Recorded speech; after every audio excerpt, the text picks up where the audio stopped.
उत्तर प्रदेशातील लखीमपूरमधील 150हून अधिक गावांना पुराचा फटका बसलाय. नागरिकांचे जनजीवन विस्कळीत झाले.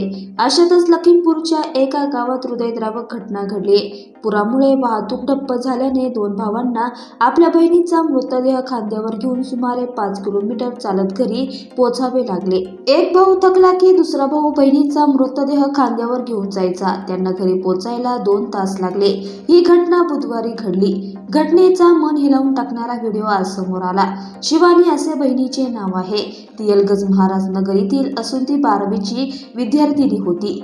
पालियात राहून ती शिक्षण घेत होती. शिवानीच्या मृत्यूने संपूर्ण गावात हळहळ व्यक्त केली जात आहे. लखीमपूर खेरीतील 150हून अधिक गावे जलमय झाली आहेत. गेल्या 4 दिवसांपासून पाऊस थांबला असला तरी बनपासा बॅरेजमधून सातत्याने पाणी सोडण्यात येत असल्याने पाणी कमी होण्याचे चिन्ह दिसत नाही. 2 दिवसांपूर्वी तिची प्रकृती खालावली होती. टायफॉइडच्या तक्रारीनंतर तिला रुग्णालयात दाखल करण्यात आले होते.